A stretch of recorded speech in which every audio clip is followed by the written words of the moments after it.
વિસાવદર છે એ બીજેપીનો પણ ગઢ છે, કારણ કે અહીંથી જ એણે હર્ષદ રીબડિયા અને ભૂપત ભાયાણી જેવા બે કહી શકાય કે સશક્ત નેતાઓ જે કોંગ્રેસ અને આમ આદમી પાર્ટીમાં હતા એઓને બીજેપી તરફ વાળી અને પોતાનામાં ધારાસભ્ય પદેથી ખેંચી લીધા છે. 11.5 વર્ષથી આપણી પાસે ધારાસભ્ય નહોતા. વિસાવદરમાંથી ભારતીય જનતા પાર્ટીના કેન્ડિડેટ ચૂંટણી જીતશે. અમે તો વાલ ખોલીને નદીઓ પણ ચાલુ કરી ઉનાળામાં. ઓજત નદી ઉનાળામાં ઓજત નદીમાં પૂર આવે છે, તમે જોઈ તો લ્યો.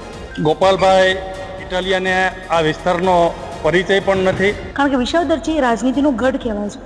કેશુબાપા જેવા વ્યક્તિ જો વિસાવદરમાંથી ચૂંટાય અને ગુજરાતના મુખ્યમંત્રી બની શકતા હોય તો સમજી શકાય કે વિસાવદરની આ બેઠક છે એ રાજનીતિ માટે કેટલી અહમ છે.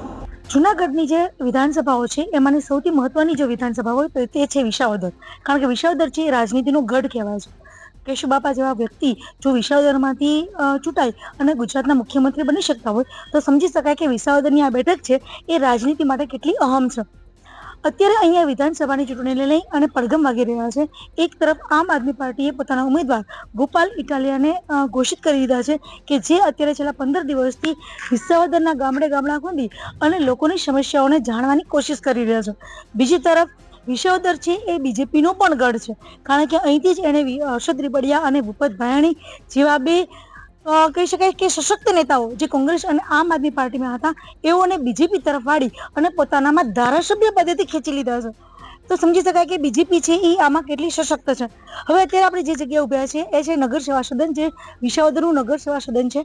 અને અહીં જ આપણી સાથે કેટલાક બીજેપીના નેતાઓ છે કે જે બીજેપીની સ્થિતિ શું છે વિસાવદરમાં એ અને સાથે સાથે બીજેપીની જે વિસાવદરના પ્રજાની સમસ્યાઓ છે એને કેટલી અને કેવી રીતે હલ કરવાની કોશિશ કરી રહ્યા છે એ કહે છે.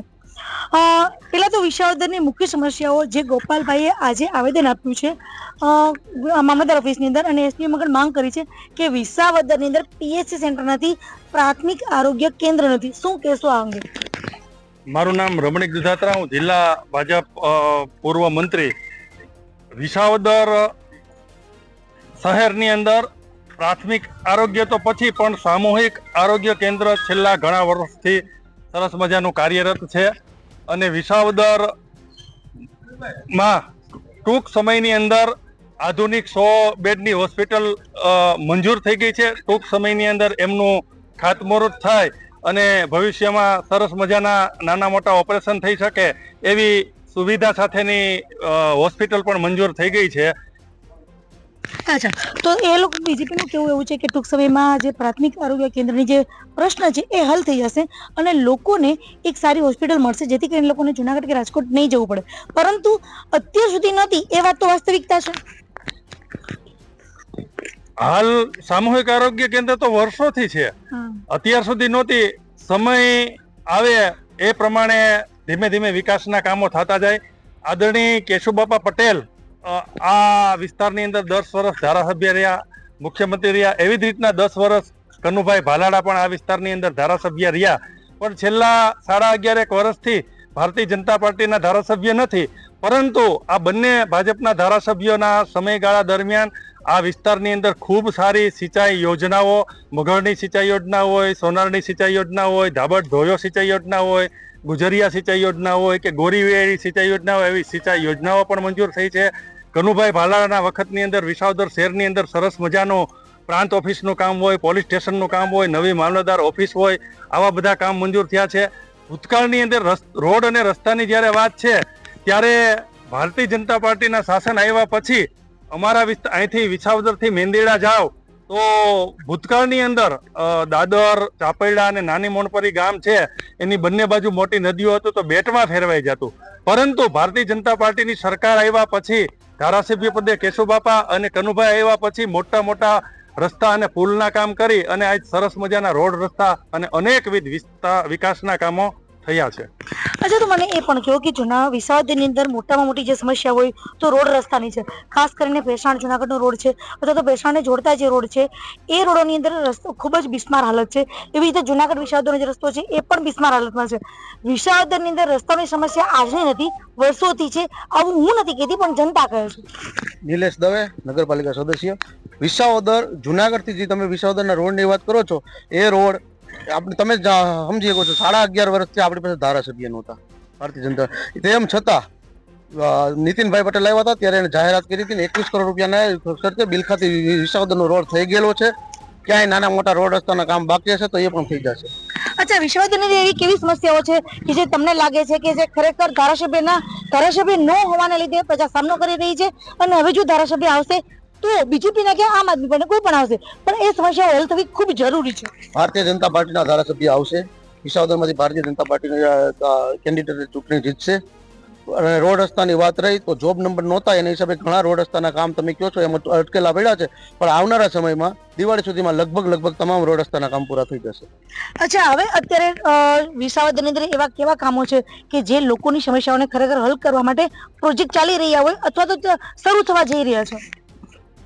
વિસાવદર, ભેસાણ અને જુનાગઢ વિસ્તારની અંદર મેં પહેલા પણ વાત કરી એમ ભૂતકાળની અંદર ભાજપના શાસન આવ્યા પછી ઘણા બધા કામો થઈ ગયા છે. કેટલાક કામોની પ્રોસેસ ચાલુ છે.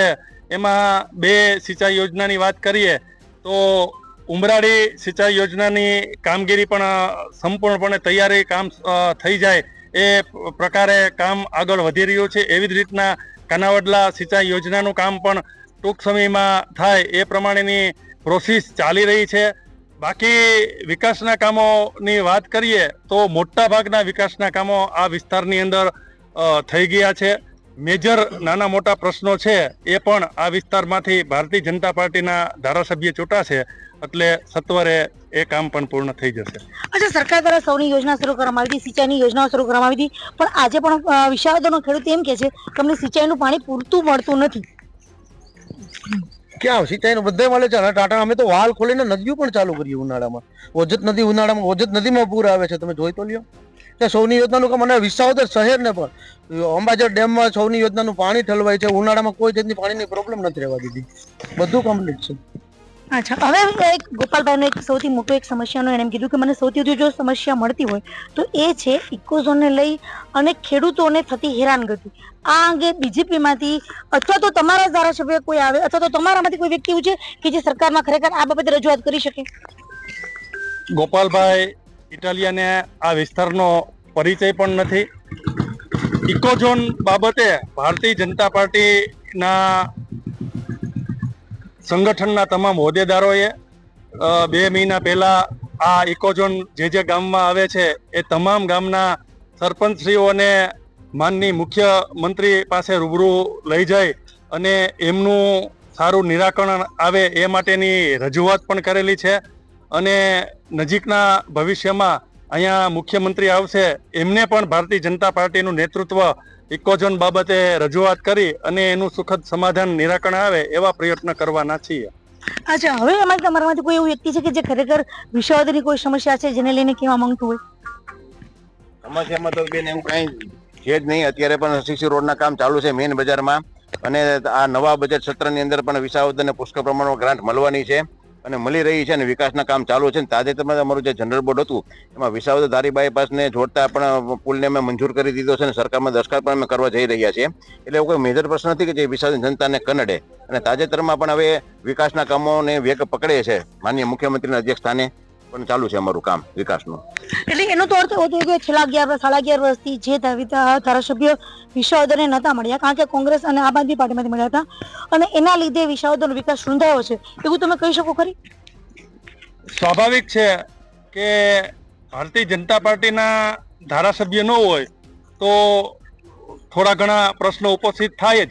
છતાં પણ ભારતીય જનતા પાર્ટીમાંથી જે લોકોએ ધારાસભ્ય તરીકે ચૂંટણી લડ્યા, ભલે હારી ગયા, પણ એવો આ વિસ્તારની અંદર સક્રિય રહી અને ભારતીય જનતા પાર્ટીની જે સરકાર ગાંધીનગર છે, મુખ્યમંત્રીશ્રી અને દરેક વિભાગના મંત્રીશ્રીઓને મળી અને આ વિસ્તારના પ્રશ્નોના નિરાકરણ લાવવા માટે સતત પ્રજાની વચ્ચે રહેલ છે.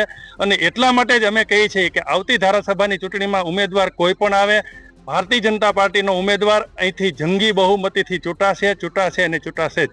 અચ્છા, ગોપાલભાઈ ઇટાલીએ તો હજી ચૂંટણી જાહેર નથી થઈ, હજી પિટિશન કોર્ટમાં પેન્ડિંગ પડી છે અને પ્રચાર શરૂ કરી દીધો છે. બીજેપી અત્યારે કેવી તૈયારી કરી રહી છે?